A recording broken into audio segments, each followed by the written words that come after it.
I'm going to show you how I use my leftover pulled Mississippi beef to get a completely different meal, one of our family style favorites, pulled Mississippi beef pizza. It is out of this world, incredible. You guys are going to love it, and I cannot wait to show you guys how you can make this at home and enjoy it just as much as we do here. So let's jump right into it.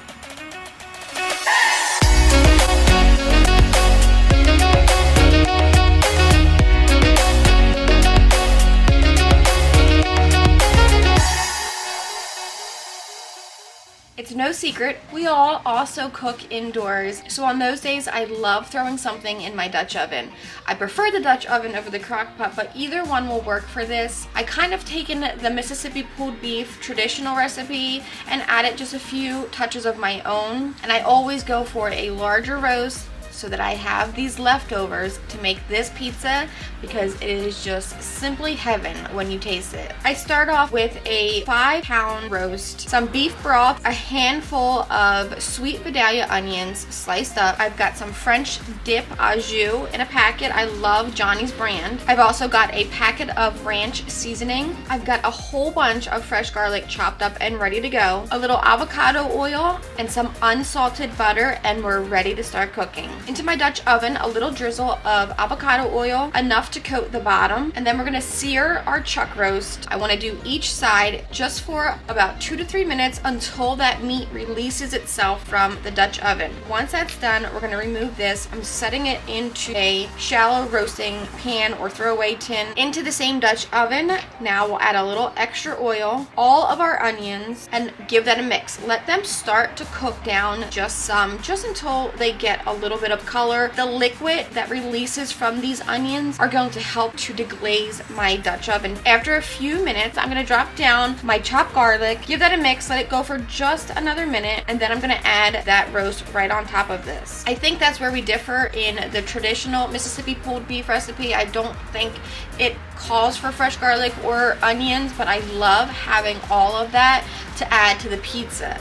Plus, it adds so much flavor for the initial dinner of our Mississippi beef. Over the top with a packet of ranch, our Johnny's au jus, and now I've got my cento pepper rings. These are banana peppers. You can use pepperoncinis like the original Mississippi beef pulled recipe calls for, but I like the banana peppers over the pepperoncinis. Add as much or as little of the peppers that you want, along with some of that vinegary juice from the jar. I kind of add at least a quarter to half a cup.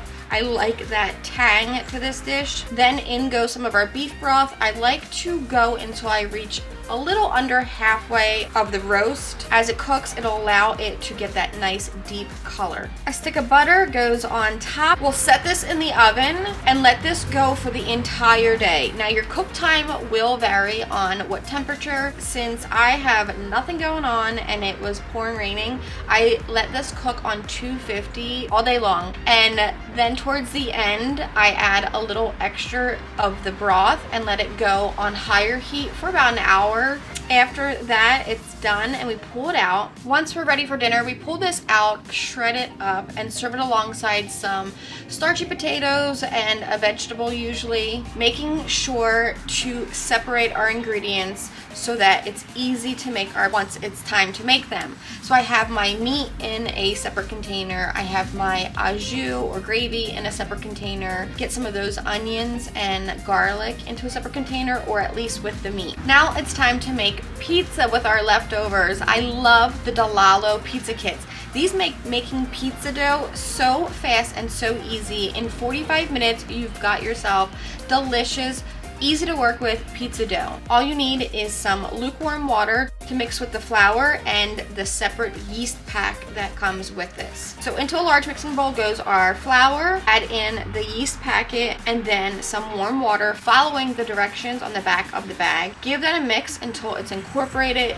Knead it just for a couple minutes, and then we're gonna cover this and let it hang out in a oiled bowl covered with some plastic wrap and a towel for 45 minutes until it doubles in size. Let's get our pizza toppings ready. For this, I love using anything from a horseradish cheese, Gruyere cheese, a Swiss cheese, anything that goes good pairing with a beef would go good on this pizza. I love using at least 3 different cheeses.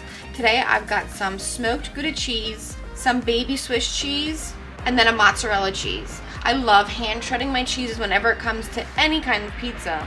We've got all of our leftovers ready to go. We've got our cold au jus, our cold pulled beef. You'll notice the fat that is congealed to everything. You want to work with cold leftovers when it comes to the pizza. This way it heats up in the pizza oven as your crust is cooking without overcooking or burning any of your toppings before your crust is done.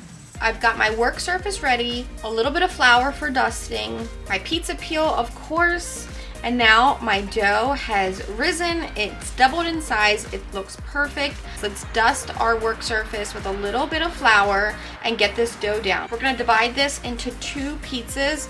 If it's the 4 of us, I like to go for 4 smaller pizzas, but today we're gonna go for 2 larger pizzas. We'll stretch out our pizza dough and work this until we've got about a 14-inch size pizza.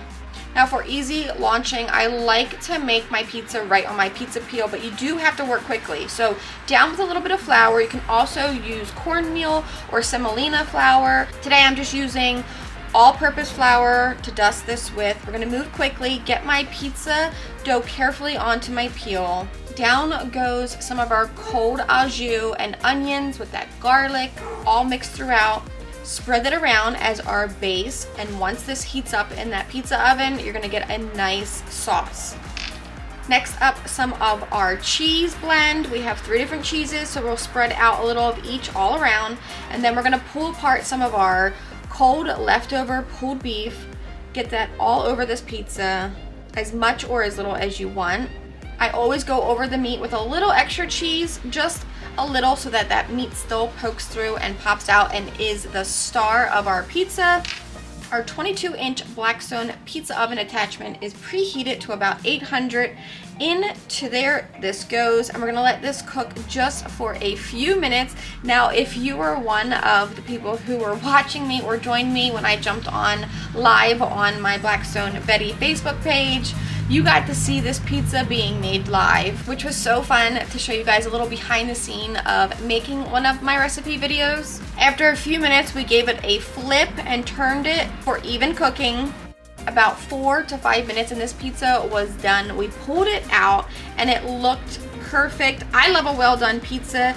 It smells heavenly. To make this even more delicious, I go over the top with some fresh prepared horseradish, a little here and there, and then some extra banana peppers all over the top. You can even do a little light drizzle of the vinegar from the jar of peppers over the top. Some fresh chopped flat leaf parsley to give it a pop of color. This is done. I can promise you guys you're gonna love this pizza, and you're going to be running to the store to get your next roast to make a Mississippi pulled beef so that you can enjoy this pizza. Now, if you don't have the pizza oven yet, you can also get creative and turn these leftovers into a quesadilla or a griddled sandwich using all of the same ingredients, or try a griddled pizza right on the Blackstone flat top. I've showed you guys a million times how to make a crispy, crunchy, perfect pizza off of the griddle. Either way, when you make this, we cannot wait to see, so be sure to post a picture and tag Blackstone products and tag me, Blackstone Betty, or send me a picture of it. Leave me a comment down below and let me know what you think, or if you intend to try this one at home. Until next time, I'm Blackstone Betty, and I cannot wait to see you guys in the next video.